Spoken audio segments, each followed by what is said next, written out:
Office of the President ang may pinakamalaking gastusin sa confidential at intelligence funds noong 2023 na umabot sa 4.56 billion pesos.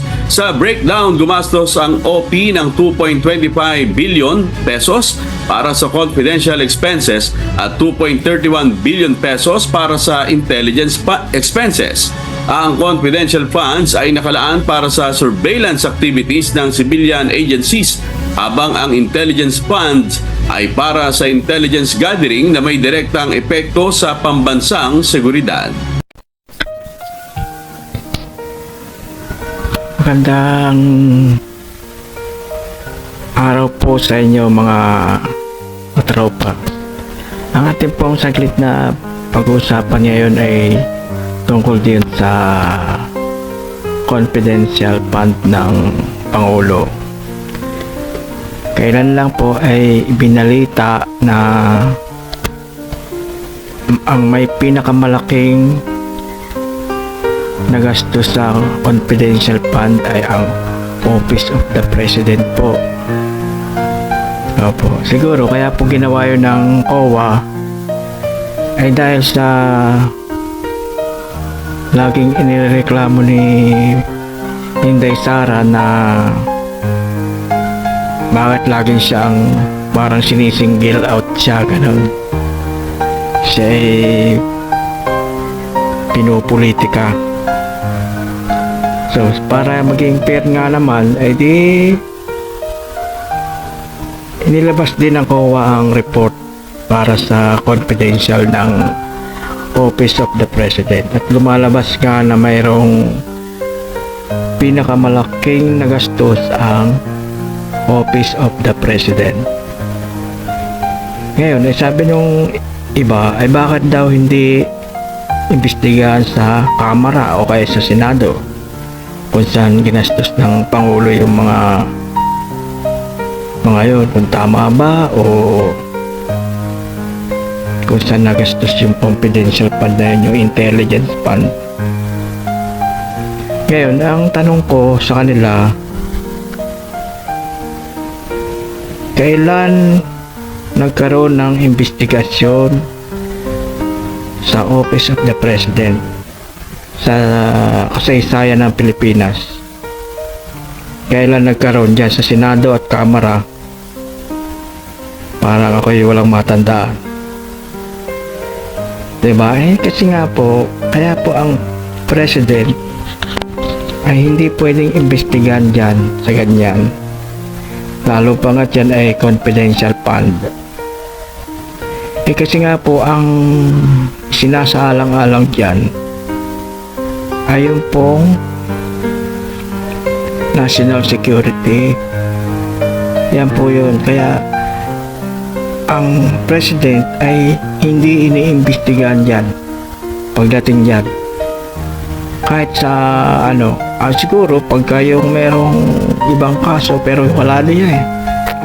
Kasi ang President ay immune sa mga suit, sa mga investigation, kasi nga ay maapektuhan niyang kanyang trabaho dahil siyang pagdating sa national security, siya pong mahawak dyan.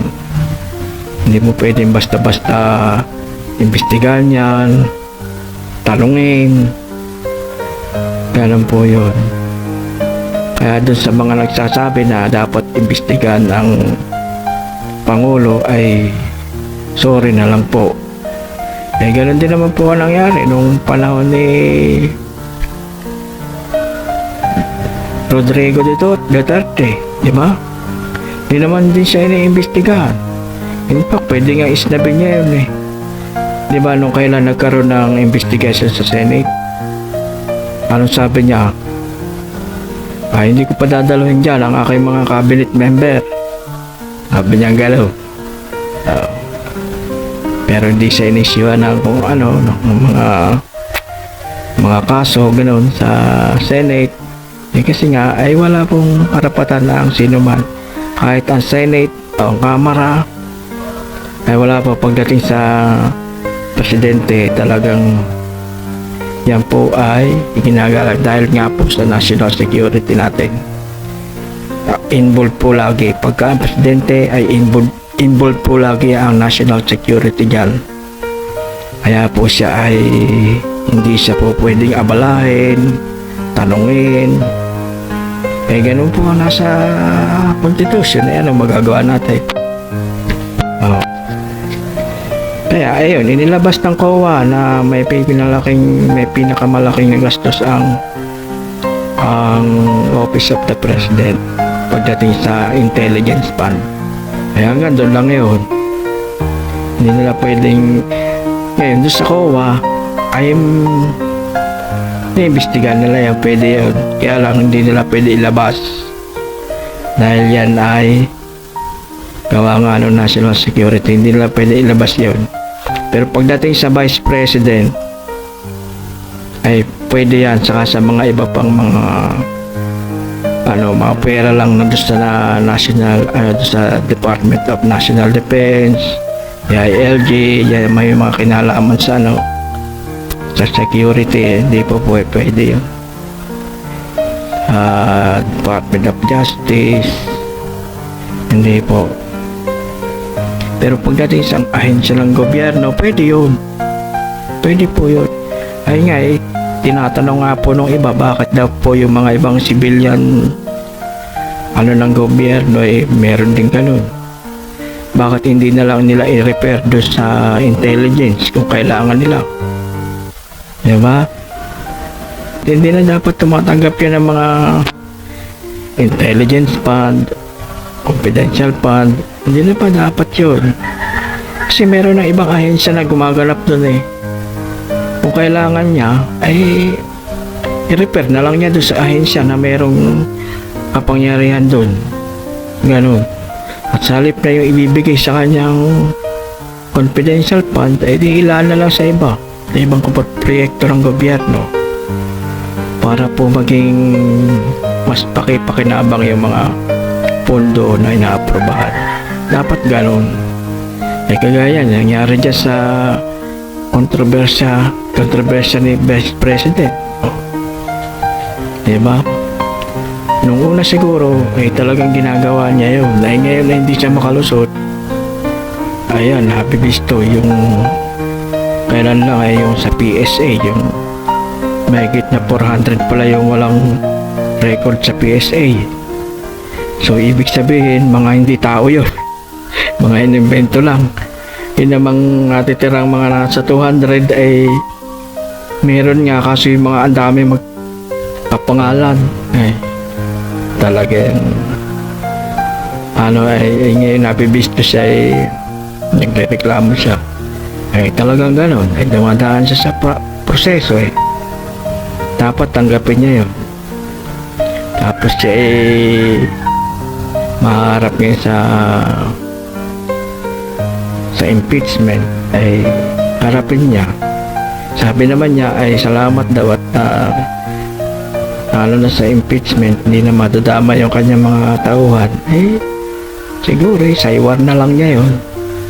Kaya lang ang nakakabahala yan dyan sa Senado. Talagang hindi yan magiging fair pagdating sa impeachment. Yan ang isa sa problema dyan. Hindi yan kailanman magkakaroon ng patas na desisyon kahit sabihin nila sila neutral, hindi ka paniwala yan. Sabi naman ng iba, yun daw Kamara natakot sa INC. Hindi totoo yun. Hindi, inagampanan talaga ng Kamara kanilang tungkulin. Hindi yan nagpapa-influensya. Ayan mga individual na inhale ng tao yan Bakit magpapa-influensya sila? Hindi kailangan yun. Tapos yun namang iba, sabi ng DDS ay natural lang daw na yun daw mga nakasulat daw mga sa acknowledgement receipt, mga code daw yun. Meron pa naman ganun. Kailangan yan imbestigar, dapat ilalagay mo dyan yung totoo na ginamitan. Hindi yung lalagyan mo ng code. Paano ma-audit siya ng tama? Oh, yan sabi ni Harry Roque. Talaga daw yun ay mga code lang. Meron daw talagang tao doon. Salat-sala yun. Hindi naman ganun yun. Sige po at nag-video lang po ako ng kaunti at nag-react lang sa issue ngayon tungkol dyan sa Office of the President, yung budget nila. Sige po, salamat po ulit at sa Endowed with wisdom and experience. Palagi akong tinatanong, bakit sa BBM? Dahil naniniwala ako sa kakayahan niya na mamuno bilang Pangulo.